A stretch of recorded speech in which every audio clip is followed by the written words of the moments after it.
নির্মল বাড়িতে আছে? কি ব্যাপার? আপনি কেন এসেছেন আমাদের বাড়িতে? আমার স্বামীকে অপমান করে আপনার শান্তি হয়নি? এখন আমার বাড়িতে এসেছেন অপমান করতে? ভাবি, আমি কেন অপমান করব? আমাদের গ্রামে মরল উল্টো পাল্টা কথা বলেছে। আমরা সব বুঝি। আমার ছেলে প্ল্যান করে বের করে দিছো। তাড়াতাড়ি বাড়ি থেকে বেরিয়ে যাও, নাহলে ঘাট ধাক্কা দিয়ে বের করে দেবো। মা, তুমি কাকে ঘাট ধাক্কা দিয়ে বের করে দেবো বলছো? ও কেন অপমান করবে? অপমান করে সব গ্রামের লোক।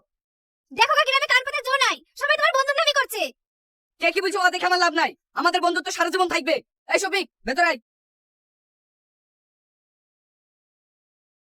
এই শালা শফিক, বেরাই।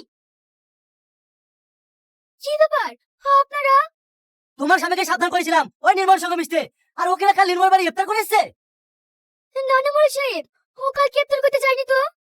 খবরদার মিথ্যে কথা বলবো না ভাবি। কাল নির্মল মা নিজে আমাকে বলেছে আমাদের গ্রেফতার করতে এসেছিল। দেখ তো স্বামীকে, ওকে গ্রাম থেকে ঠাক ঠাক বের করে দেবো। মরুল সাহেব, ও তো বাড়িতে নাই, একটু মাঠ পানে গেছে। মাঠে তো সারা রাত থাকবে না, আসুক তারপর দেখছি। এই চ। শোনো ভাই, এইবার যদি নির্মল আসে ওকে তুমি ঠেকে মেরে ফেলবো। ঠিক আছে পারিস, চ।